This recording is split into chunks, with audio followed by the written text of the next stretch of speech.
नमस्कार दोस्तों, स्वागत है आप सभी का एआर केमिस्ट्री में। दोस्तों, आज का जो टॉपिक मैं लेके चल रहा हूँ वो लेके चल रहा हूँ पी ब्लॉक का। इससे पहले दोस्तों अपन ने ये पूरा का पूरा पोर्शन कंप्लीट कर चुके हैं। मैं आपको डिस्कस करना चाहता हूँ एक बार कि जो नया सिलेबस आया है उसके अकॉर्डिंग मैं बात कर रहा हूँ कि जितने भी मेरे पॉइंट्स हैं एटॉमिक स्ट्रक्चर के अंदर वो लगभग मैंने पूरे कर लिए हैं। एक जनरल इंट्रोडक्शन बच रहा है पी ब्लॉक का, वो मैं डिस्कस करूंगा। इसके अलावा दोस्तों ये जो पी ब्लॉक है वो अपना नया सिलेबस में जुड़ा है, इसके बारे में डिस्कस कर रहा हूँ। इसमें जनरल इंट्रोडक्शन और इलेक्ट्रॉनिक कॉन्फ़िगरेशन में यह डिस्कस करूंगा। इसके बाद में पर्टिकुलर जो भी होगा वो मैं डिस्कस करूंगा केमिकल रिएक्शंस का, भले वो एस ब्लॉक का हो, पी ब्लॉक का हो, डी का हो या एफ ब्लॉक का हो। जनरल इंट्रोडक्शन में अपन ने ट्रांजिशन एलिमेंट्स का डिस्कस कर लिया, जिसमें ट्रांजिशन एलिमेंट के बारे में डिस्कस कर लिया है। हर एक 3D 4D 5D 6D series, 3D 4D 5D और 6D सीरीज का पूरा इलेक्ट्रॉनिक कॉन्फ़िगरेशन अपन ने देख लिया है। उन सब की ऑक्सीडेशन स्टेट भी अपन ने देख लिया दोस्तों। ऐसे लैंथेनॉन और एक्टिनॉन की बात करें दोस्तों तो इन सब का इलेक्ट्रॉनिक कॉन्फ़िगरेशन और ऑक्सीडेशन नंबर, ऑक्सीडेशन स्टेट अपन ने देख ली है। अब देखिए दोस्तों, जब मैं केमिकल रिएक्शंस करूंगा तो केमिकल रिएक्शन में पर्टिकुलर लूंगा एस ब्लॉक की, फिर पी ब्लॉक की, डी एंड एफ ब्लॉक की। तो यहां पर जब मैं केमिकल रिएक्शन पढ़ाऊंगा तो केवल और केवल केमिकल रिएक्शंस के बारे में डिस्कस करूंगा, और जो भी पॉइंट यहां से जुड़ेंगे वो मैं साथ के साथ लेते हुए चलूंगा। ठीक है दोस्तों, तो एक जनरल इंट्रोडक्शन में पी ब्लॉक का मैं आज डिस्कस करूंगा, पूरा का पूरा डिस्कस करूंगा। काफी इजी वे में आपके लिए डिस्कस करूंगा, आपको 100% समझ में आएगा। ठीक है दोस्तों, तो चलिए सबसे पहले बात करते हैं अपन पी ब्लॉक के। देखिए दोस्तों, पी ब्लॉक के अंदर अपने को सबसे पहले ये पता लगाना है कि इसमें ग्रुप कितने होंगे। देखिए ये अपने पास आवर्त सारणी रहती है, ये अपन जानते ही हैं। आवर्त सारणी, ये आवर्त सारणी होती है अपने पास। थोड़ा सा इसको मैं रफ कर देता हूँ एक बार वापस, थोड़ा ज्यादा ही टेढ़ा बन गया। देखिए ये मैंने सबसे पहले हम्म, ये लिए दोस्तों, ये पी अपने पास आवर्त सारणी है। ठीक है दोस्तों, अब देखिए दोस्तों, ये एस ब्लॉक हो गया, ये डी ब्लॉक हो गया, और ये रहा अपने पास पी ब्लॉक। यहां मैंने ए ब्लॉक पहले ही करवा दिया है, पूरा का पूरा ए ब्लॉक करवा दिया। अब देखिए दोस्तों, इस पी ब्लॉक के मैं बारे में डिस्कस कर रहा हूं। तो यहां पर जो ग्रुप अपने को मिलेंगी वो 13 से लेकर के, मेरे राइटिंग इस पे डायग्राम पे मत जाइएगा दोस्तों, 13 से लेकर के 18 ग्रुप तक अपन डिस्कस करेंगे। टोटल ग्रुप हो गए 6। अब इनके रोमन वर्ड में याद रखना दोस्तों, रोमन वर्ड जो रोमन शब्द हैं उन शब्दों को ध्यान रखना कि कौन से ग्रुप को क्या कर रखा है। 13वां ग्रुप, 14वां, 15वां, 16वां, 17वां और 18वां, ये काफी इंपॉर्टेंट रहेगा, क्योंकि डी ब्लॉक के अंदर देखिए पहला और दूसरा ग्रुप आ गया, यहाँ तीसरे से लेकर के 12 तक आ गया है। याद रखना 13 से लेकर के 12 तक, और 12 के जो ग्रुप में प्रेजेंट एलिमेंट है कौन कौन से, जिंक, कैडमियम, Hg और कॉपरनीशियम, ये डी ब्लॉक के तत्व होते हैं लेकिन ट्रांजिशन एलिमेंट नहीं है, क्योंकि इनका D10 कॉन्फ़िगरेशन पूरा फुल था, यानी डी ऑर्बिटल पूरा भरा हुआ था। ऐसे ही दोस्तों हमने यहां ध्यान रखना है कि यहां पर अपने को ये फर्स्ट ए था, ये सेकंड ए था, ये ध्यान रखना, ये फर्स्ट ए, ये सेकंड ए, काफी इंपॉर्टेंट है। यहां 11वां जो ग्रुप था वो फर्स्ट बी था, और 12वां ग्रुप था वो सेकंड बी था। फिर यहां से थर्ड ए, इस तरह चलते थे अपन। ये मैं पहले डिस्कस कर चुका हूं पूरा का पूरा डी ब्लॉक का। ये रोमन वर्ड वाले काफी इंपॉर्टेंट रहेंगे, एग्जाम में कंफ्यूज कर सकते हैं। जैसे मैं अगर बात करूं third, fourth, fifth, sixth, seventh, eight, 9, 10, 11 और 12, ये मैं डी ब्लॉक की बात कर रहा हूं। एक बार 9, 10, 11 और 12, तो इसको फर्स्ट बी कहा था, इसको सेकंड बी कहा था। इसके बाद में third B, fourth B, fifth B, sixth B, seventh B, ये एट्थ बी था। ठीक है, अब ध्यान रखना दोस्तों, बी में एट्थ में 8वां, 9वां और 10वां, ये जो ग्रुप है 8वां, 9वां और 10वां, ये केवल और केवल एट्थ ग्रुप में आएगा दोस्तों। कोई ए बी कुछ से नहीं लगाना इसमें, ये एट्थ में आ जाएगा। इसी तरह दोस्तों 13 ग्रुप में ध्यान रखना है कि यहां पर ये जो फर्स्ट ए सेकंड ए हो गया था, ये थर्ड ए, ये फोर्थ ए, ये फिफ्थ ए, ये सिक्स्थ ए, ये सेवंथ ए था दोस्तों, और लास्ट में ये केवल और केवल एट्थ ग्रुप बचता है। तो रोमन वर्ड का भी हमें ध्यान रखना है। इसके बाद में दोस्तों सबसे इंपॉर्टेंट रहेगा कि इनके वैलेंशियल इलेक्ट्रॉन को कैसे याद रखेंगे। तो देखिए ये जो 3 दिख रहे हैं, ये जो 4 दिख रहा है, ये जो 5 दिख रहा है, ये जो 6 दिख रहा है दोस्तों, यही इनके वैलेंशियल में इलेक्ट्रॉन है। केवल अपवाद ध्यान रखना दोस्तों, किसमें, नोबल गैसेस में अपवाद रहेगा हीलियम, क्योंकि इसके बायतम कोष में केवल और केवल 2 इलेक्ट्रॉन है। ये काफी इंपॉर्टेंट रहेगा भैया, वेरी वेरी इंपॉर्टेंट। अब देखिए दोस्तों, यहां पर इसको बोरॉन परिवार बोलते थे, किसको, 13 ग्रुप को। ध्यान देना मैं कैसे क्वेश्चंस को जोड़ रहा हूं। ये बोरोन परिवार था अपने पास, बोरोन परिवार, ये कार्बन परिवार था, इसको बी लिखता हूं, इसको कार्बन परिवार, इसको नाइट्रोजन। नाइट्रोजन का दूसरा नाम क्या था दोस्तों? निकोजन परिवार। क्या है? निकोजन परिवार। ऐसे ही ऑक्सीजन, यानी जिसको चैल्कोजन फैमिली भी कहते हैं। क्या कहते हैं? चैल्कोजन, जो कि ओर का निर्माण करता है। ओर निर्माण, यानी आइस के निर्माण करने वालों क्या बोलते थे? चैल्कोजन बोलते थे।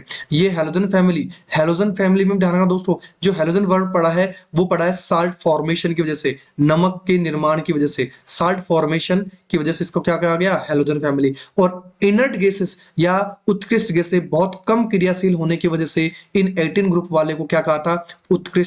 उत्कृष्ट गैसेस कह दिया गया है दोस्तों, या नोबल गैसेस। अब देखना दोस्तों, नोबल गैसेस से जुड़ा हुआ क्वेश्चन जुड़ना याद रखना। एक होती है नोबल मेटल्स, एक होती है नोबल मेटल्स, और एक होती है नोबल गैसेस। ये मैं बार बार रिपीट करूंगा ताकि आपको याद हो जाए। ये मैं पहले डिस्कस कर चुका हूं डी ब्लॉक के अंदर। ध्यान रखना, गोल्ड, प्लेटिनम और सिल्वर, इनको दोस्तों क्या कहते हैं? नोबल मेटल्स कहते हैं। जबकि 18वां वर्ग के जो तत्व हैं, 18 वर्ग के तत्व हैं, उनको अपन क्या बोलते हैं दोस्तों? नोबल गैसेस कहते हैं। आगे चलिए दोस्तों, देखिए अगर मैं बात करूं 13 ग्रुप की, 13 ग्रुप की, 14 ग्रुप की, 15 ग्रुप की, 16, 17, 18, ठीक है, इन ग्रुप्स की बात करें तो इसमें बोरोन, एल्यूमिनियम, गैलियम, इंडियम और thallium, T H sorry TL, ठीक है। ऐसे कार्बन, सिलिकॉन, जर्मेनियम, टिन और लेड। याद रखना दोस्तों, इस सिलिकॉन और जर्मेनियम का अपन क्या बनाते हैं? सेमी कंडक्टर्स बनाते हैं। याद रखना, very very important, semi conductors बनाते हैं। और सेमी कंडक्टर्स की जब कंडक्टिविटी को बढ़ाना होता था तो अपन इंप्योरिटी ऐड करते थे। और याद रखना, जब नाइट्रोजन फैमिली की इंप्योरिटी ऐड करते थे तो वो एन टाइप का सेमीकंडक्टर बनेगा। कौन सा बनेगा? एन टाइप का सेमीकंडक्टर। और अगर मैं बोरोन परिवार की, यानी आपको हो सकता है कि 15 ग्रुप लिखा हुआ मिल जाए दोस्तों, और अगर बोरोन फैमिली की अगर मैं या परिवार की अगर मैं इंप्योरिटी डालूंगा तो वो पी टाइप का सेमीकंडक्टर होगा। ये इस तरह से अपने को लिंक करते हुए चलना है। ऐसे दोस्तों, ये जो पीबी है, नाइट्रोकार्बन फैमिली का केवल एक अपवाद है जो कि एलोट्रोप्स का निर्माण नहीं करता है दोस्तों। कौन सा? पीबी। एलोट्रोप्स नहीं बनाता है। कौन? लीड। याद रखना दोस्तों, काफी इंपॉर्टेंट है। ऐसे ही दोस्तों, nitrogen, oxygen, sorry, nitrogen, phosphorus, sulphur, ओहो, आर्सेनिक, एंटीमनी और बिस्मिथ।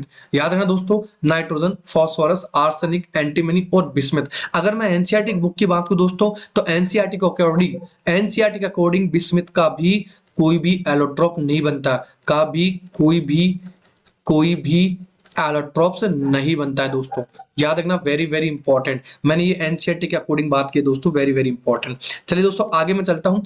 यहां भी ध्यान रखना दोस्तों कि ये जो फास्फोरस है ये अपने बॉडी के अंदर प्रेजेंट होता है। याद रखना, ये चमकीला होता है। जैसे अगर अपने बॉडी की बात करें, जब अपन बर्न कर देते हैं अपने बॉडी को तो वो चमकती रहती है शमशान के अंदर, तो वो इस फास्फोरस की वजह से ही चमकती है। इस फास्फोरस के भी याद रखना दोस्तों, अपन व्हाइट फास्फोरस भी पढ़ेंगे, एक रेड फास्फोरस भी पढ़ेंगे और एक ब्लैक फास्फोरस भी पढ़ेंगे। सफेद, लाल और काला फास्फोरस, जब मैं इसकी रिएक्टिविटी की बात करूंगा, रिएक्शंस की मैं बात करूंगा, ठीक है। ऐसे ऑक्सीजन, सल्फर, सेलेनियम, टेल्यूरियम और पोलोनियम। याद रखना दोस्तों, ये इसका आइटम नंबर 83 होता है। 83 के बाद वाले जो तत्व होते हैं, 83 के बाद वाले जो तत्व होते हैं, 83 के बाद वाले 83 के बाद वाले जो तत्व होते हैं दोस्तों, वो होते हैं रेडियो एक्टिव तत्व। क्या कह रहा हूं? रेडियो एक्टिव तत्व कहलाते हैं। किसके बाद वाले? 83 के बाद वाले तत्व। इसमें पोलोनियम, यहां से रेडियोएक्टिव तत्व स्टार्ट हो जाते हैं दोस्तों। Very very important. ऐसे दोस्तों, फ्लोरीन, क्लोरीन, ब्रोमीन, आयोडीन और एंस्टेटिन। याद रखना, ये fluorine gas, chlorine gas, bromine. ध्यान रखना, नोबल ये जो पी ब्लॉक का कौन सा एलिमेंट है जो गैसियस लिक्विड अवस्था में प्रेजेंट होता है? वो होता है ब्रोमीन। क्या होता है दोस्तों? ब्रोमीन लिक्विड या द्रव अवस्था में पाया जाता है। यहाँ आयोडीन सॉलिड स्टेट में होता है। आप देखिए, अधातु का गुण होता है चमकने का। क्या कह रहा हूं? अधातुओं का गुण चमकने का होता है, लेकिन यहाँ अपवाद ध्यान रखना दोस्तों, ये आयोडीन भी चमकीला होता है। Very very important. अब देखिए, हीलियम की बात करें तो हीलियम को देखा, ध्यान रखना, सबसे ज्यादा आयनाइजेशन एंथैल्पी जिस एलिमेंट की है वो कौन सा अपने पास? हीलियम है दोस्तों। वेरी वेरी इंपॉर्टेंट, ध्यान रखना। और इसका कारण ध्यान रखना, यही एक ऐसा एलिमेंट है जो कि धरती पर खोजा नहीं गया है, ये सूर्य ग्रहण के दौरान खोजा गया था। और इसकी हाई आयनेशन एंथैल्पी की वजह ही दोस्तों इसको नोबल गैसेस में रखा गया है, उत्कृष्ट गैसेस में रखा गया है। Helium, neon, argon, krypton, xenon, radon और दोस्तों ओजी, ये कुछ नोबल गैसेस हैं जिसमें ध्यान रखना दोस्तों, हीलियम का, नियोन का, आर्गन का और ओजी का अभी तक कोई भी कंपाउंड नहीं बना है, कोई भी यौगिक नहीं बना है। लेकिन दोस्तों अगर मैं बात करूं क्रिप्टॉन की तो KrF2 बन चुका है, अगर मैं बात करूं रेडोन की तो RnF2 बन चुका है, और अगर मैं बात करूं जिनोन की तो दोस्तों काफी सारे कंपाउंड इसके बन चुके हैं, XeF2, XeF4, XeF6, XeO3। जब मैं इनकी रिएक्शंस की बात करूंगा तब मैं ये सारी की सारी चीजें डिटेल करूंगा, डिटेल से डिस्कस करूंगा दोस्तों। काफी सारे क्वेश्चंस यहाँ डिटेल से डिस्कस किए जाएंगे।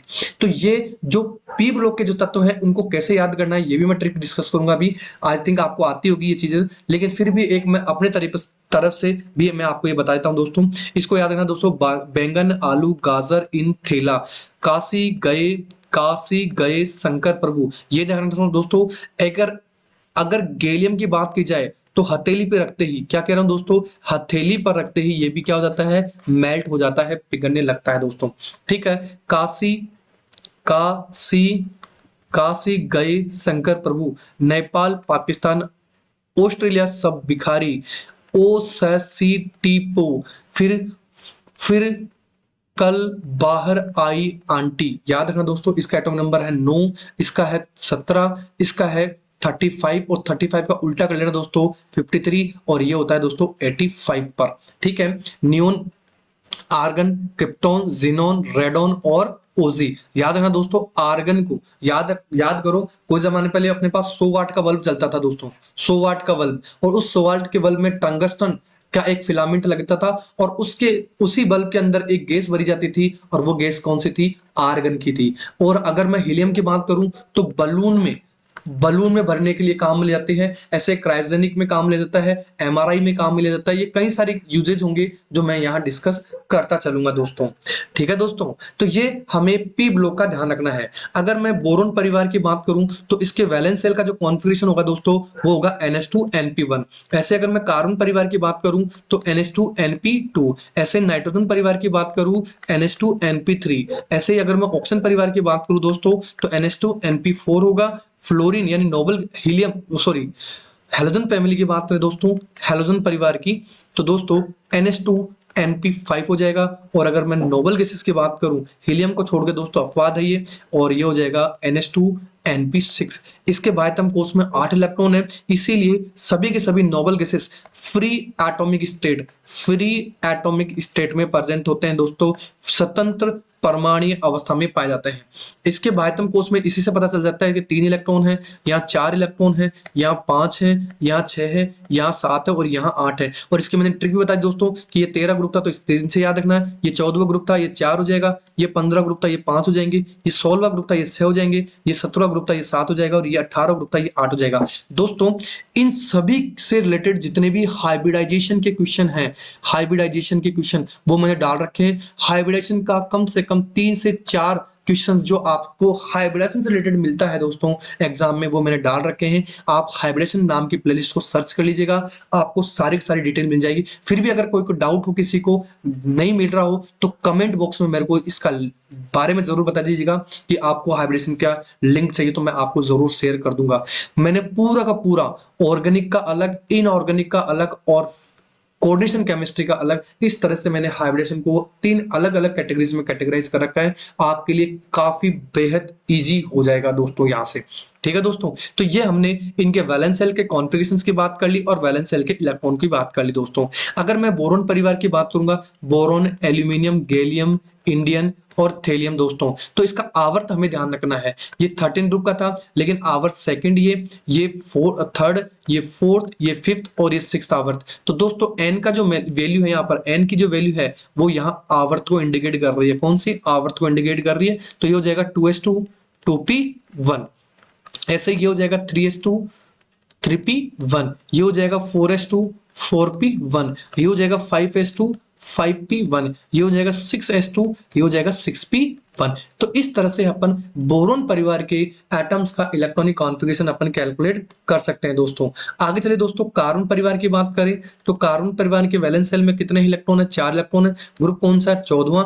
ठीक है, इसको अपन क्या बोलेंगे? फोर्थ ए बोलेंगे। क्या बोलेंगे दोस्तों? फोर्थ ए। तो ये हो गया कार्बन, सिलिकॉन, जर्मेनियम, टिन और लेड दोस्तों। ये मैंने अपवाद बताया था। क्यों बताया था? सोचिए, इसके कोई भी एलोट्रॉप्स नहीं बनते हैं दोस्तों। ये सेट एग्जाम 2009 में पूछा जा चुका है दोस्तों। Very very important. अब देखिए, ये हो जाएगा NH2NP2, इसका जनरल कॉन्फ़िगरेशन है NH2NP2, ये हो जाएगा। अब यहाँ n की वैल्यू रखनी है, तो ये सेकंड पीरियड का, ये थर्ड, ये फोर्थ, ये फिफ्थ और ये सिक्स पीरियड का। तो यहाँ n की वैल्यू 2 रख लीजिए दोस्तों, यहाँ 3 रख लीजिए, यहाँ 4s2, 4p3, 5s2, 5s2, 5p3, 6s2, 6p3। याद रखना दोस्तों, काफी इंपॉर्टेंट है।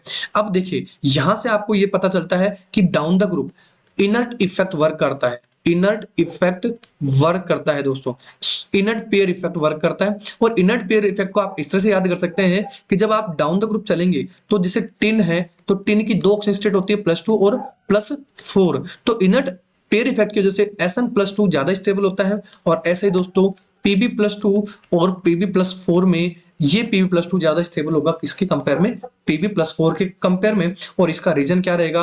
अक्रिय युग्म प्रभाव। क्या रहेगा? अक्रिय युग्म प्रभाव रहेगा दोस्तों। क्लियर दोस्तों? चलिए आगे चलते हैं दोस्तों अपन नेक्स्ट। नाइट्रोजन की बात करें तो नाइट्रोजन फैमिली का ग्रुप आएगा 15, यानी फिफ्थ ए ग्रुप। अब देखिए, इनके वैलेंस सेल का जो कॉन्फ़िगरेशन होगा दोस्तों NH2NP3 हो जाएगा। याद रखना दोस्तों, आईपी के लिए अपन ऑर्डर पूछेंगे। जब आईपी की ऑर्डर की बात होगी तो यहां पर आपको p ऑर्बिटल्स की स्टेबिलिटी का याद रखना ऑर्डर। तो P6 is greater than P5 is greater than P3 is greater than P4 is greater than P2 और P1। ये इनके लिए स्टेबिलिटी का ऑर्डर है। किनके लिए? p ऑर्बिटल्स के स्थायित्व क्रम। p कक्षकों के स्थायित्व का क्रम होगा दोस्तों, स्थायित्व का क्रम ये होगा। क्लियर है? तो यहां पे नाइट्रोजन NH2 यानी 2s2 2p3, फिर फास्फोरस 3s2 3p3, फिर phosphorus arsenic 4s2 4p3, arsenic antimony 5s2 5p3 और बिस्मिथ दोस्तों 6s2 6p3। तो इस तरह से हम इनका इलेक्ट्रॉनिक कॉन्फ़िगरेशन भी अपन याद रखेंगे दोस्तों। याद रखना दोस्तों, काफी इंपॉर्टेंट है। नाइट्रोजन परिवार को अपन, नाइट्रोजन परिवार को जो सेमीकंडक्टर्स थे, सेमीकंडक्टर्स में इस नाइट्रोजन परिवार की इंप्योरिटी मिलाकर के अपन क्या बनाते थे? एन टाइप के सेमीकंडक्टर्स बनाते थे। ये भी काफी इंपॉर्टेंट रहेगा अपने लिए। आगे चलते दोस्तों ऑक्सीजन परिवार की ओर, ऑक्सीजन फैमिली की ओर। इसको अपन क्या बोलते हैं? चैल्कोजन परिवार बोलते हैं दोस्तों। क्या बोलते हैं? चैल्कोजन। और नाइट्रोजन परिवार को दोस्तों याद रखना, नाइट्रोजन परिवार को बोलते थे अपन निकोजन परिवार। क्या बोलते थे दोस्तों? निकोजन परिवार या फैमिली बोलते थे। ठीक है दोस्तों, चलिए आगे चलते हैं। ऑक्सीजन के परिवार की बात करें तो ऑक्सीजन के परिवार के वैलेंस सेल का कॉन्फ़िगरेशन NH2NP4 था। तो ऑक्सीजन, सल्फर, सेलेनियम, टेल्यूरियम और पोलोनियम। पोलोनियम क्या होगा? यहाँ पर रेडियो एक्टिव एलिमेंट होगा दोस्तों। याद रखना, रेडियो एक्टिव एलिमेंट। और दोस्तों ये जहरीला भी होता है। याद रखना इसका पॉइंट क्या होता है? ये जहरीला होता है। अब देखिए दोस्तों, ये सेकंड पीरियड का, ये थर्ड, फोर्थ, फिफ्थ और ये सिक्स, इसका कॉन्फ़िगरेशन क्या हो जाएगा? 2s2 2p4, इसका हो जाएगा 3s2 3p4, इसका हो जाएगा 4s2 4p4, 5s2 5p4 और 6s2 6p4। ठीक है दोस्तों, याद रखना दोस्तों, काफी इंपॉर्टेंट है, very very important.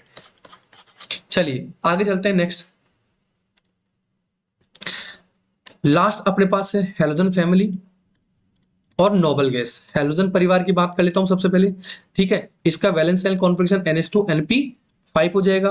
Halogen family 17 group में आती है और 7th ए अपन इसको लिख सकते हैं रोमन वर्ड में। तो यहाँ फ्लोरीन, क्लोरीन, ब्रोमीन, आयोडीन और एंस्टेटिन। ये मैंने बता दिया कि ब्रोमीन जो नॉन मेटल्स है, नॉन मेटल्स में केवल एक एलिमेंट है जो कि क्या पाया जाता है? लिक्विड या द्रव अवस्था में पाया जाता है। वो कौन सा है? ब्रोमीन। और डी ब्लॉक के अंदर कौन सा पाया जाता है दोस्तों? मरकरी द्रवावस्था में पाया जाता था।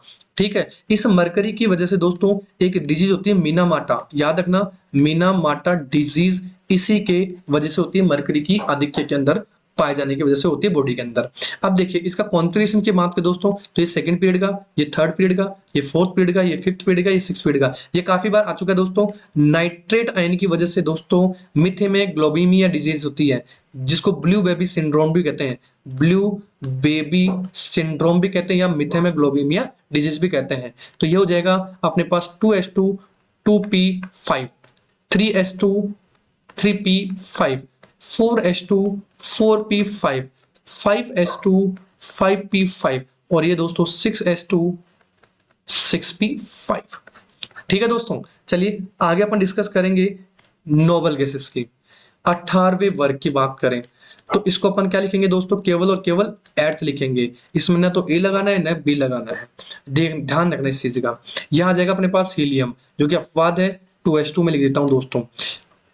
अब अपने पास आ जाएगा 1s2, sorry 1s2, helium, neon, argon, krypton, xenon और रेडोन। ठीक है, अब ये सेकंड पीरियड, फर्स्ट पीरियड का एलिमेंट, ये सेकंड पीरियड का, ये थर्ड, ये फोर्थ, फिफ्थ, सिक्स्थ और सेवंथ में आ जाएगा दोस्तों ओजी। ठीक है, तो यहां हो जाएगा, इनका कॉन्फ़िगरेशन हो जाएगा NH2 NP6, 8 इलेक्ट्रॉन होंगे। अपवाद कौन सा है? हीलियम। तो ये हो जाएगा 2s2 2p6, 3s2 3p6, 4s2 4p6, 5s2 5p6, 6s2 6p6 और 7s2 7p6। तो दोस्तों ये मैंने आज जनरल इनका इंट्रोडक्शन डिस्कस कर लिया है, और सबसे बड़ी बात, इनका जो इलेक्ट्रॉनिक कॉन्फ़िगरेशन है वो मैं हर एक एलिमेंट का मैंने डिस्कस कर लिया है दोस्तों नेक्स्ट वीडियो के लेक्चर के अंदर में इसके जो जितने भी छोटे छोटे क्वेश्चंस बनते हैं अकरंस से रिलेटेड जहां पाए जाते हैं, इनके जो और हैं अयस्क उनसे रिलेटेड, और इनसे अलावा जो बॉन्डिंग है जिस तरह से पी पाई बॉन्डिंग से related, D P pi bonding से रिलेटेड, या अदर जो भी क्वेश्चंस होंगे उससे रिलेटेड मैं टॉपिक लूंगा। जैसे ही पी ब्लॉक का इंट्रोडक्शन कंप्लीट हो जाएगा दोस्तों, अपन डिस्कस करेंगे दोस्तों आयनेशन एंथैल्पी के बारे में, इलेक्ट्रॉन एफिनिटी के बारे में, इलेक्ट्रॉन नेगेटिविटी के बारे में। यहां से भी काफी बार क्वेश्चन पूछा जा चुका है दोस्तों चैनल को सब्सक्राइब करके बेल आइकन को जरूर प्रेस कर लीजिएगा, क्योंकि आपको यहां से हर टाइप का वो टॉपिक मिलेगा जो आप आरपीएससी में पाना चाहते हैं, आरपीएससी की जो तैयारी कर रहे हैं उस हिसाब से। ठीक है दोस्तों, चलिए मिलते हैं, तब तक के लिए जय हिंद, जय भारत।